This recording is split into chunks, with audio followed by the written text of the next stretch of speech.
For Chapter 3, Class 11th Business Studies, Private, Public and Global Enterprises, this is the fourth video. In this, we will be discussing about joint ventures and public-private partnership.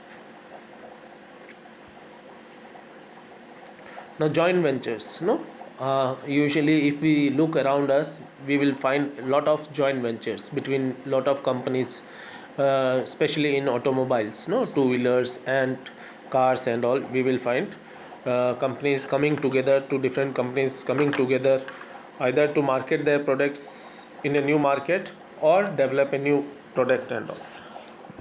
So, what is joint venture? Joint venture are two businesses who are agreeing to come together for a common purpose and mutual benefit. Okay, so when they come together, when two businesses come together, either to enter into a new market or to develop a new market or a market their product, a multinational company is joining hands with a local company, it will be known as joint venture. Okay, now these two organizations can be private or government owned or by a foreign company. Okay, now why do these companies come together?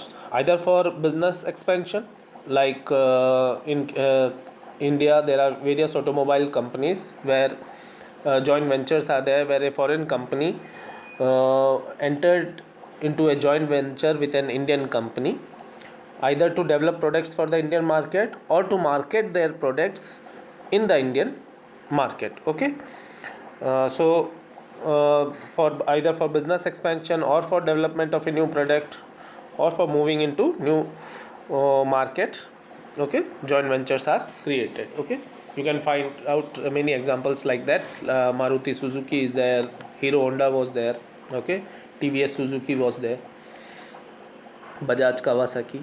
Okay, now see, in a joint venture, two or more companies agree to share the capital, technology, their resources, human resources, and also agree to share the risk and rewards of the business or of the new entity under the shared control. Okay, now types of joint venture. Contractual joint venture, that means they are not creating any new company or partnership, new entity they are not creating. Okay, here, okay, there is only an agreement to work together. So they enter into agreement, they develop the product and all. The parties do not share ownership of the business but exercise some element of control in the joint venture. Okay, franchisee relationship is the example of that. Okay, then another is equity based joint venture, where capital is contributed, a new company or entity is created. Okay, so under this joint venture, a separate business entity comes into existence where two or more companies contribute capital and through agreement or through equity purchase they control the business. Okay, now these businesses can be either a partnership form of business or a company or limited liability, a partnership firms can be there. Okay, what are the benefits of joint venture? The first and the most important thing is increased resources and capacity. Both the company contribute resources and their capacity, production capacity is combined, so it increases their ability. Okay, second, market and distribution. Okay, access to new technologies. Earlier, no, nowadays the Indian companies have developed a lot. Earlier, when the Indian market was opening, the companies was not having access to the latest technology. So the local or Indian companies entered into joint venture with multinational companies to get access to the latest technology.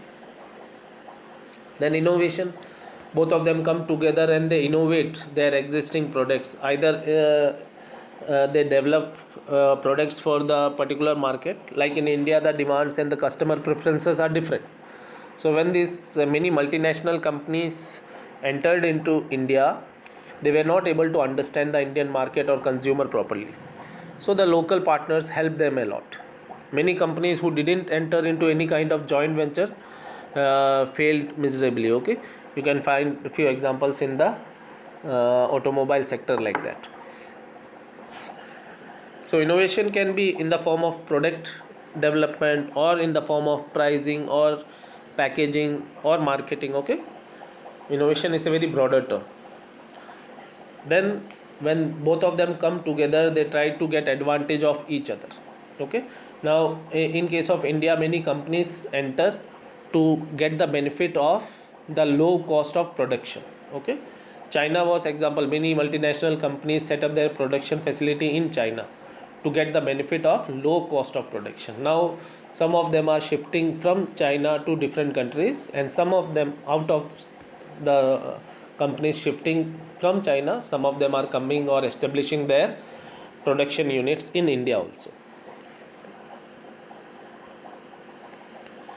Then when joint venture is there, one of the companies with established brand names help the joint venture to sell their products is easily, or the acceptability among the customers is much higher. These are the benefits of joint venture.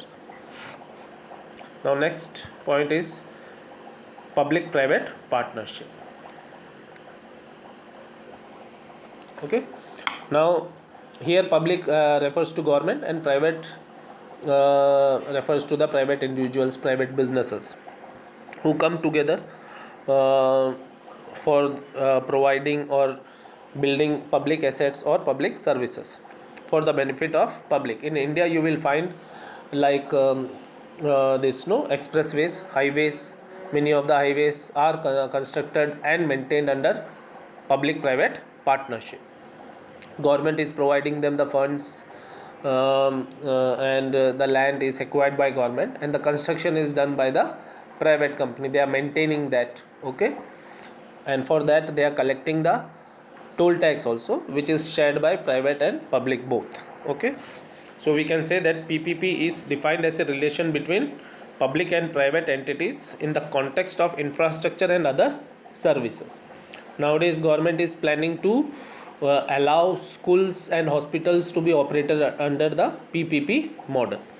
In general hospital you will find most of the tests, no, like blood test regarding sugar or thyroid and other things are done under the PPP model.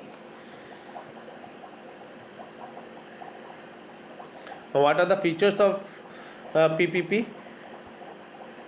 First one, it's a contract with the private government and private party to design and build public facilities.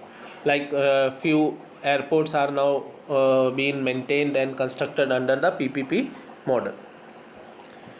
Facility is financed and owned by the public sector. Okay, it is not owned by the private sector. It is maintained by the construction, and maintenance is done by private party.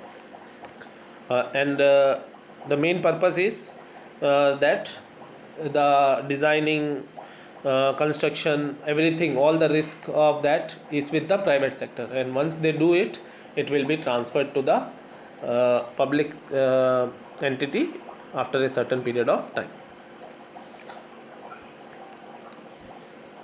Where it is applied, where the projects with small operating, where capital is required and with small operating requirements are there. Okay, like uh, Airport Authority of India, highway is there. Okay,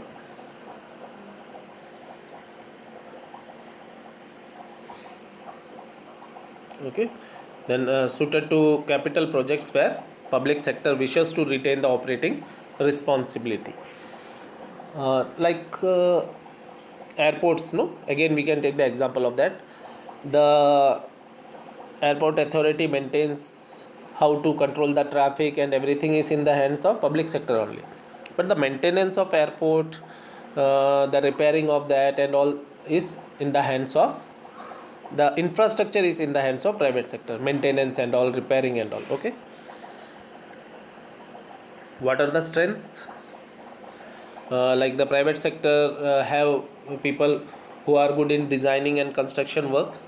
In public sector the people are not that risk taking, or they are not taking initiative to take or construct or use new designs and all. So the government allows PPP model, and in that private sector comes and undertake the construction risk and designing and all. Okay. In private sector the projects are done at a much faster phase, whereas in public sector it was done at a very lower phase. So to overcome that long duration of construction in public sector, PPP model was introduced. The private sectors do it fast. Weaknesses, again, the private and public conflict is there. Charges of corruption may come. Okay.